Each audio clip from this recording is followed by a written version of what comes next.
Anda mendengarkan 95,9 Radio Suara Gracia FM. Siaran kami bisa didengarkan dengan mudah di smartphone. Search di Play Store dan install aplikasi Radio Suara Gratia. Anda bisa mendengarkan siaran kami dimanapun. Firman Tuhan, talk show, atau program lainnya bisa didengarkan kembali di YouTube channel Radio Suara Gratia FM dan Spotify, Instagram @Radio Suara Gratia FM, Facebook Suara Gratia.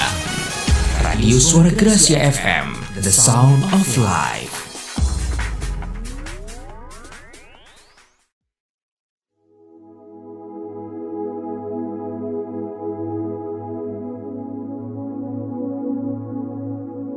Kita berdoa, saudara. Terima kasih Tuhan untuk kesempatan pagi hari ini kami semua boleh memuji dan memuliakan nama Tuhan. Terima kasih untuk korban pujian, untuk wangi-wangian yang boleh kami nyanyikan di hadapan-Mu. Sungguh kami tahu bahwa Engkau kekasih Raja kami dalam hidup ini. Dan kami hidup mau menjadi penyembah-penyembah-Mu. Dan kami bersyukur kalau Engkau panggil kami untuk menjadi penyembah-Mu, Tuhan. Dan hari ini sebentar kami akan mendengarkan isi hati-Mu. Engkau berbicara untuk setiap kami. Hati kami, pikiran kami, semua tubuh jiwa roh kami siap untuk menangkap yang daripada Tuhan. Di dalam nama-Mu kami berdoa dan mengucap syukur. Amin.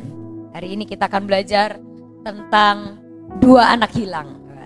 Saya ini sebenarnya mendapat berkat sekali dari Pastor Berry yang membahas tentang hal ini ya saudara. Nah sebelumnya kita akan baca dulu. Hari ini saya ingin kita buka dari Lukas 15 ayat yang ke-25. Di Lukas 15 ayat yang ke-11-nya sebenarnya perumpamaan ini dimulai. Dan judul dari perikop ini adalah perumpamaan tentang anak yang hilang. Tapi kalau menurut saya lebih tepatnya adalah perumpamaan tentang anak-anak yang hilang. Karena yang hilang tidak cuma 1, benar? Yang hilang ada berapa saudara? 2. Yang 1 hilang di luar rumah, yang 1 hilang di dalam rumah. Hari ini saya akan bahas tentang yang hilang di dalam rumah. Kita baca dari ayat yang ke-25. Kita bergantian ya, sampai ayat yang ke-32. Tetapi anaknya yang sulung berada di ladang. Dan ketika ia pulang dan dekat ke rumah, ia mendengar bunyi seruling dan nyanyian tari-tarian. 26.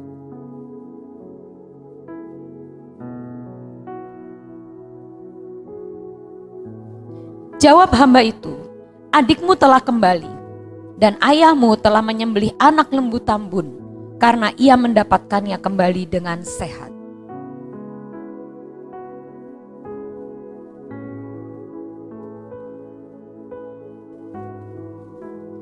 Tetapi ia menjawab ayahnya, katanya, telah bertahun-tahun aku melayani Bapak, dan belum pernah aku melanggar perintah Bapak. Tetapi kepadaku belum pernah Bapak memberikan seekor anak kambing untuk bersuka cita dengan sahabat-sahabatku.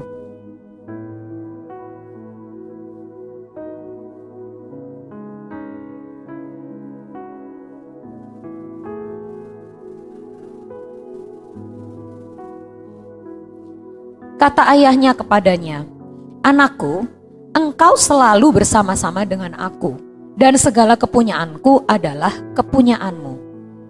Kita patut bersama-sama kita patut bersuka cita dan bergembira karena adikmu telah mati dan menjadi hidup kembali, ia telah hilang dan didapat kembali. Hari ini saya waktu Pastor Berry kemarin ngomong tentang anak sulung, akhirnya saya mencoba untuk mendalami saudara tentang anak sulung. Kenapa dia bisa terhilang di dalam rumah? Kenapa kita harus belajar lebih dalam tentang anak sulung ini? Karena chance kita ini untuk jatuh dalam dosa anak sulung itu lebih besar. Benar? Kalau kita melakukan dosa anak bungsu rasanya sudah tidak mungkin. Masa ada di antara saudara yang bosan PW saya mau dugem gitu, nggak ada kan? Jadi saya rasa chance kita untuk menjadi si anak bungsu itu kecil.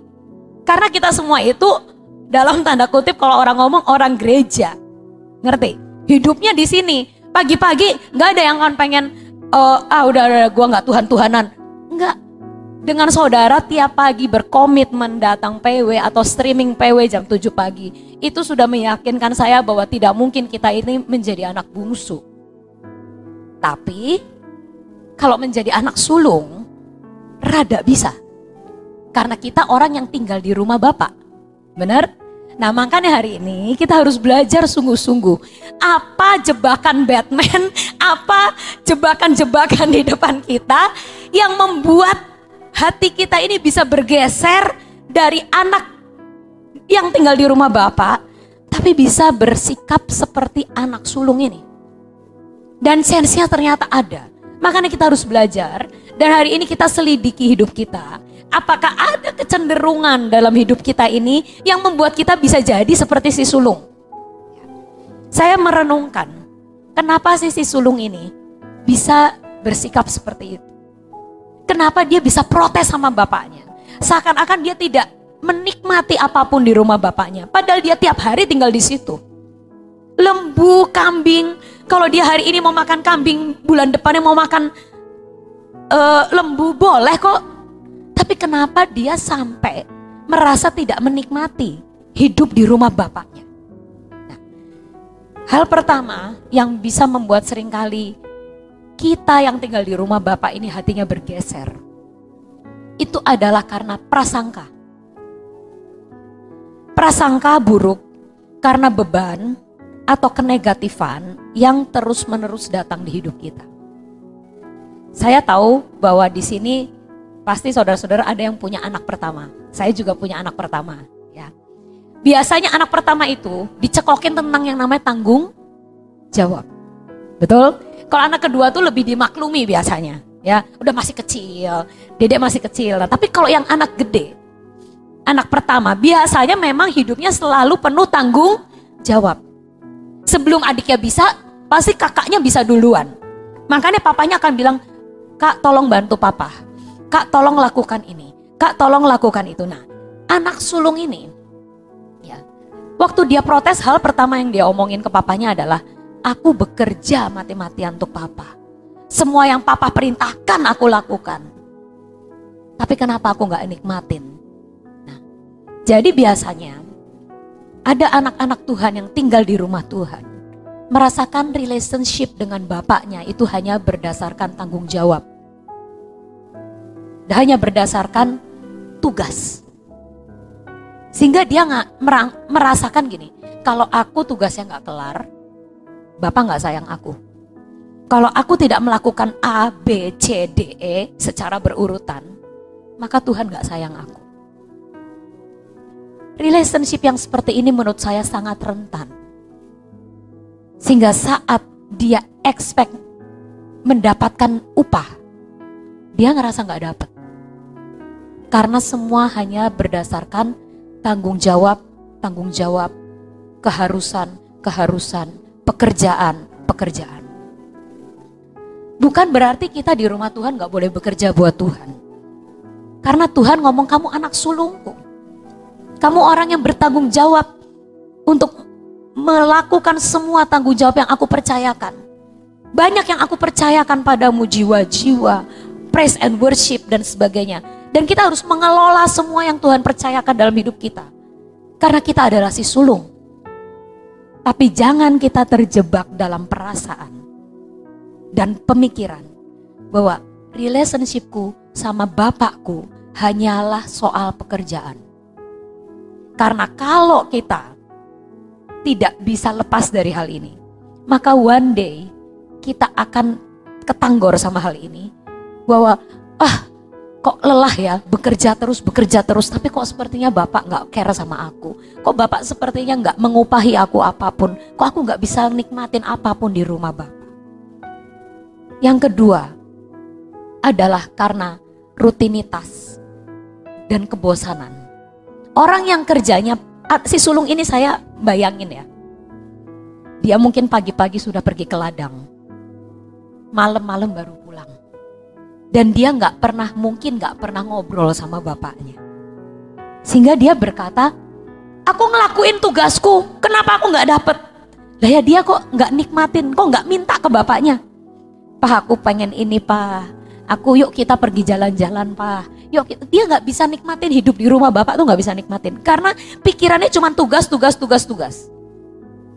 Dan yang kedua, yang saya yakinkan dia nggak jarang ngobrol sama papahnya. Karena dia nggak ngerti hati papahnya. Padahal mungkin papanya setiap hari tuh berdoa untuk si bungsu. Ya kan? Seringkali kita juga susah untuk meraba hati Tuhan. Karena kita nggak punya kedekatan itu. Kita mungkin cuman tugas, pokoknya hari ini sama hari ini PW, jadwal, asyir, sound, multimedia. Tapi kita nggak punya kedekatan sama yang kita layani. Dan menurut saya ini sangat rentan. Sehingga kita nggak bisa ngerti hati Bapak. Nah, ayahnya tuh sampai menerangkan ke dia, kita tuh harusnya bersuka cita. Karena adikmu yang hilang kembali. Tapi anak ini gak bisa ngerti dan nangkep hati papahnya. Karena mungkin dia gak pernah ngobrol sama papahnya. Dia cuma ngerjain job, tugas. Tapi dia gak pernah ngobrol.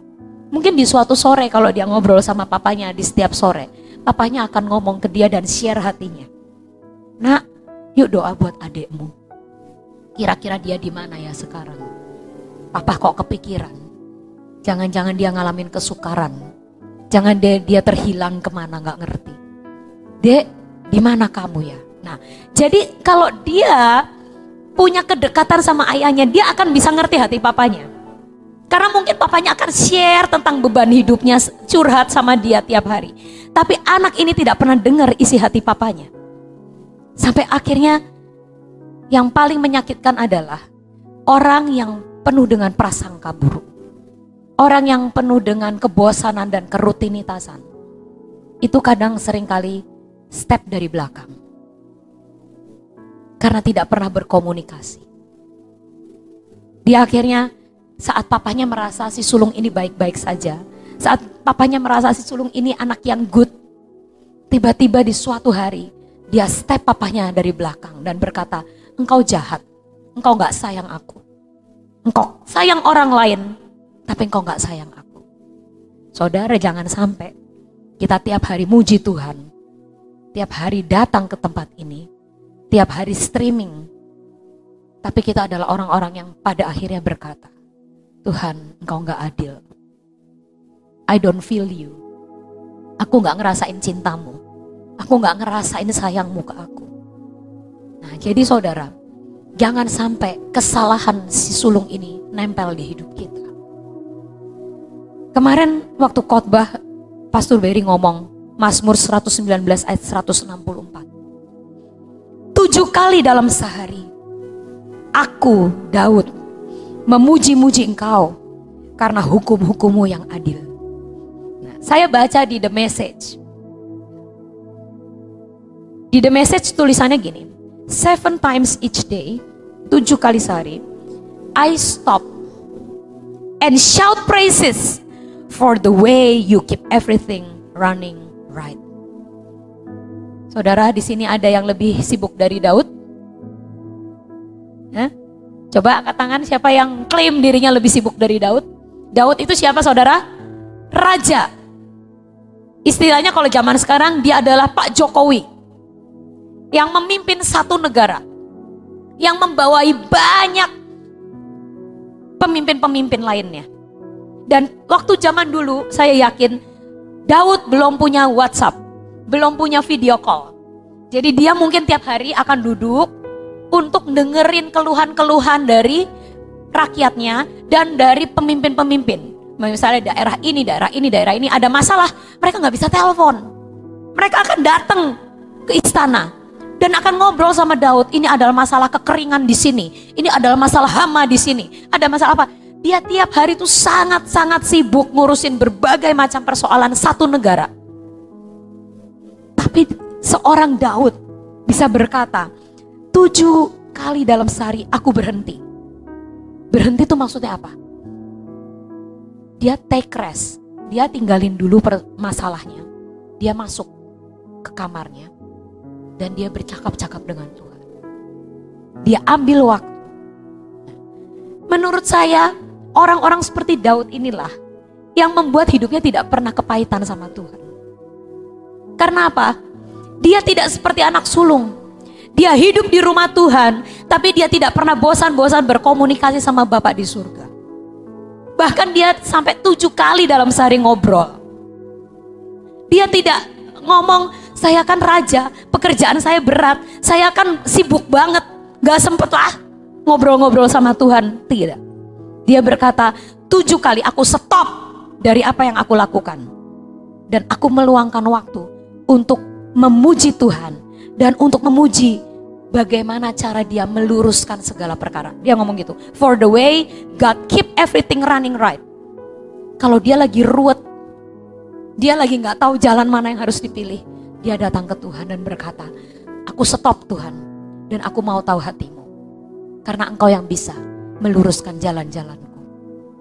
Hari ini mari jadikan ini sebagai gaya hidup kita.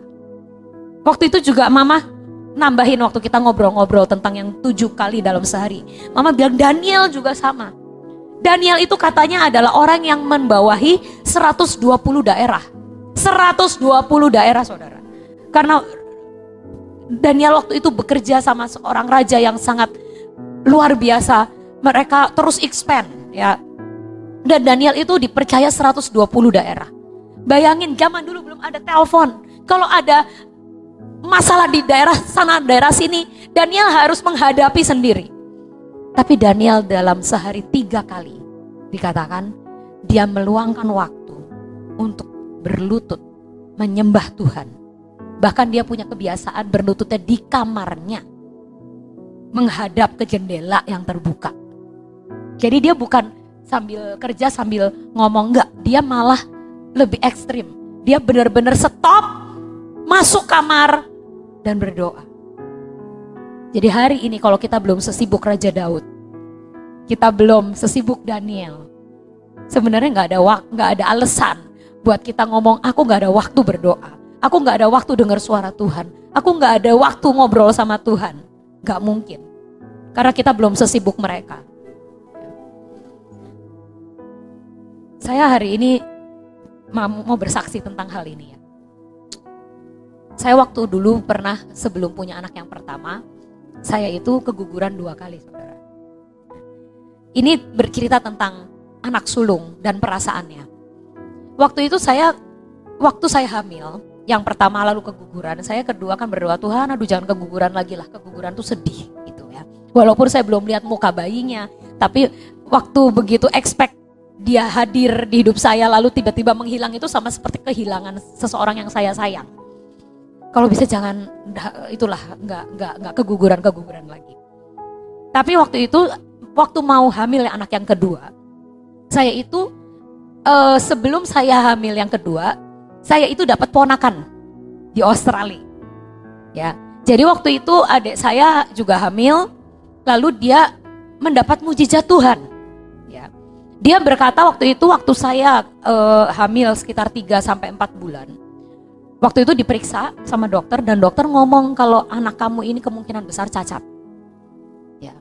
Ini ada sedikit kelainan di otaknya atau apanya lah. Jadi saya yakin kamu tinggal milih kamu mau menggugurkan atau kamu mau terus tapi dengan kemungkinan besar anak kamu akan cacat. Dan adik saya ini menangis berdoa sama Tuhan dan akhirnya singkat kata dia mengalami mujizat sampai anaknya lahir dengan tidak cacat sama sekali, bahkan anaknya cantik, sehat, dan saya ngerasain wah dia ngalamin mujizat yang luar biasa. Kalau dia mengalami, saya juga mau mengalami. Jadi waktu pas hamil anak yang kedua, saya dari awal udah ngomong, Tuhan dalam nama Yesus aku percaya seperti Engkau memberikan anak dengan mujizat kepada adikku, sampai anaknya lahir tidak cacat, sehat, walaupun sudah divonis dokter waktu itu cacat. Aku juga percaya aku akan ngalamin hal yang sama. Dan saudara tahu pada waktu hamil anak kedua, saya pun mengalami flek. Ya, flek itu bercak darah.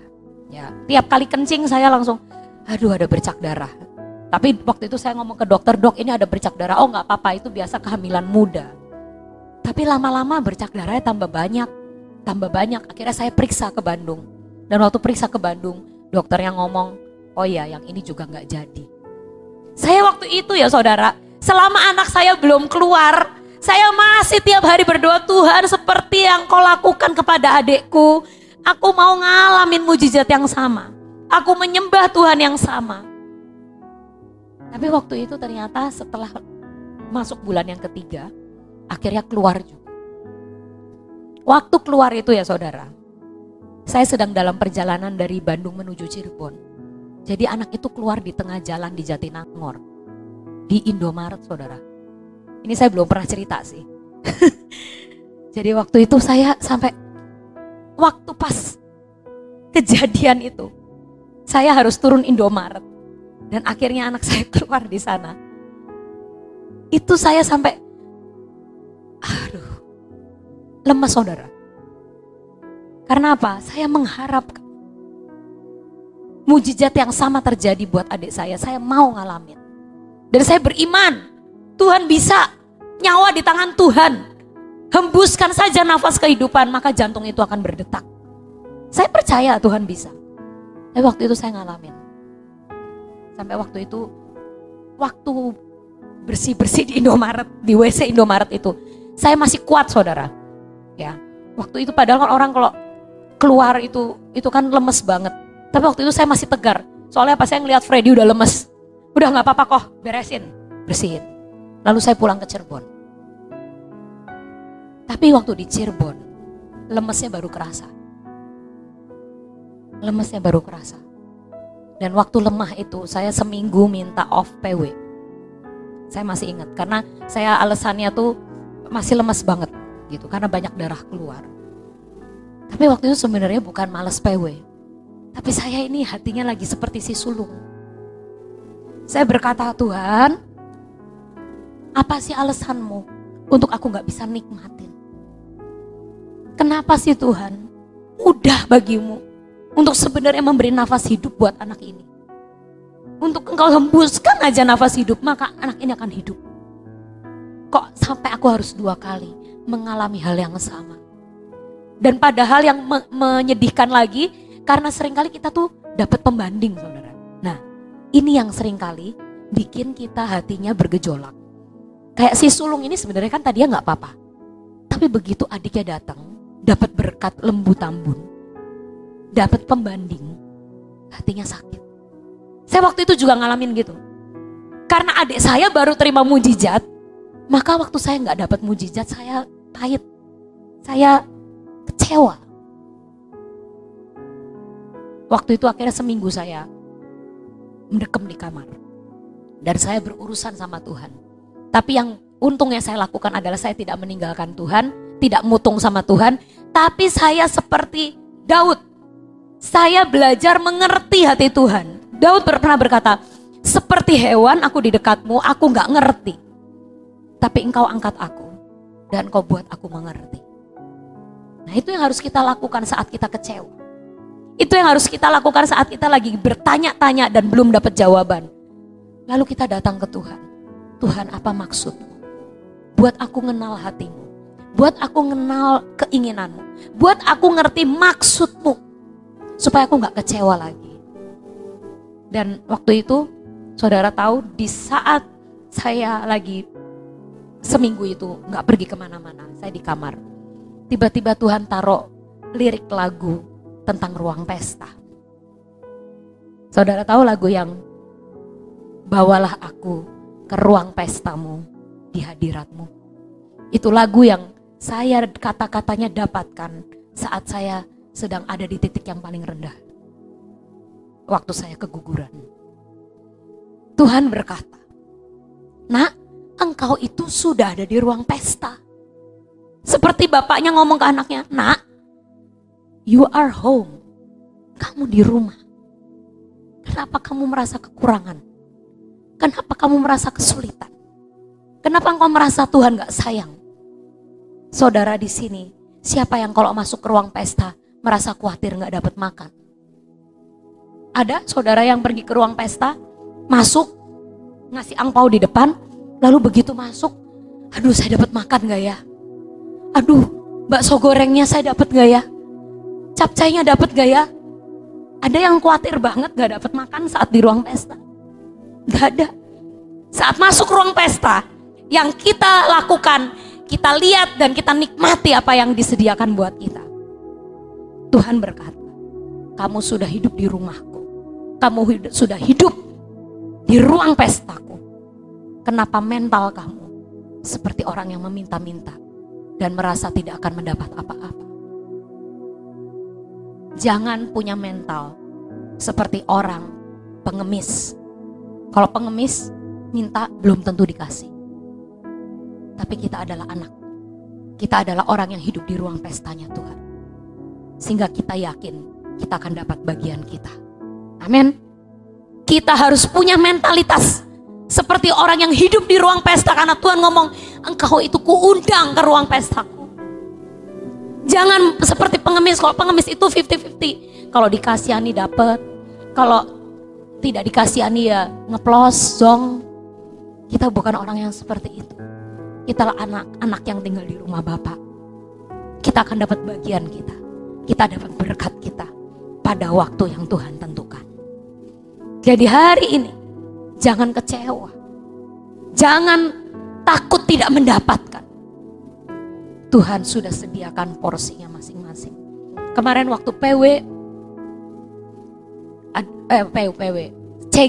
CG Live Tree, ada seorang yang bersaksi juga tentang hal ini. Dia tidak punya harta apa-apa, tapi anaknya yang waktu itu kesaksian di sini, Hizkia, mendapatkan beasiswa ke Polandia. Dia senang waktu anaknya dapat, tapi dia juga khawatir karena tiket harus bayar sendiri, belum lagi jaket winter, belum lagi apa-apa. Tapi dia berkata, Tuhan, aku ini hidup di ruang pestamu. Kalau engkau sudah buka jalan sampai anakku ke Polandia, maka engkau akan membuat semuanya, menyiapkan semuanya sampai rencanamu jadi. Dan saya bersyukur orang tua dari Hizkia ini punya mentalitas ruang pesta. Dia gak khawatir. Tuhan sudah buka jalan yang pertama. Pintu yang pertama terbuka untuk anakku. Pintu yang kedua, ketiga, keempat dan seterusnya akan Tuhan bukakan. Sampai dia akhirnya bersaksi kemarin, sampai jaket winter yang harganya jutaan Hizkia dikasih orang. Tiket pesawat. Lalu apalagi sampai dia ngomong, Sofi sorry ya mau kesaksian, sampai pakaian dalam aja dibeliin orang, Sofi. Karena kalau di sana itu winter, pakaian dalam itu kan ada yang long john, baju hangat buat di dalam, itu aja sampai dibeliin orang semua. Saya sampai merasakan, oh ini loh namanya nikmatin ruang pestanya Tuhan. Saya bilang, Ci, kok ada banyak orang yang ekonomi yang lebih hebat dari kalian, itu juga nggak bisa, belum tentu bisa nyekolahin anak di luar negeri. Tapi karena kalian hidup di ruang pesta Tuhan, maka Tuhan akan menyediakan yang dibutuhkan. Dan mereka tiap hari kerjanya cuman apa? Cuman declare. Karena mereka secara keuangan tidak mungkin bisa menyupport anaknya. Tapi dia ngomong, Jehovah Jireh, Jehovah Jireh.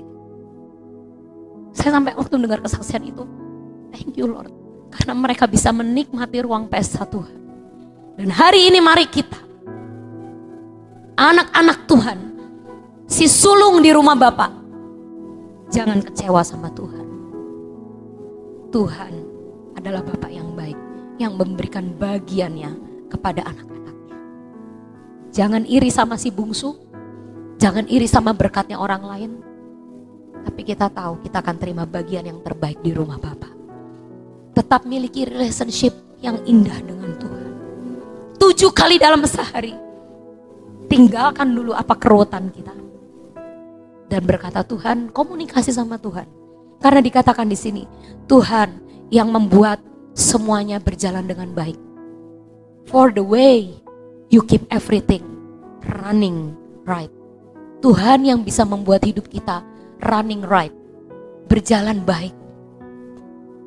Seringkali kita kalau nemu masalah, kita seringkali yang dipikirkan pakai pikiran kita sendiri dulu. Tapi belajar seperti Daniel, belajar seperti Daud, kenapa mereka bisa finish strong, kenapa mereka jadi pemimpin yang hebat.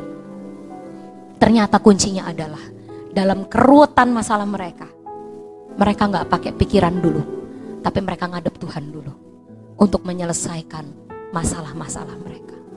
Mari kita kembali. Heart of worship ini seperti ini. Hati yang selalu kembali kepada Bapa. Hati yang selalu tanya maunya Bapa. Hati yang selalu pengen tahu maksudnya Bapa. Sehingga kita tidak pernah menjadi kecewa di rumah Bapa kita. Amin.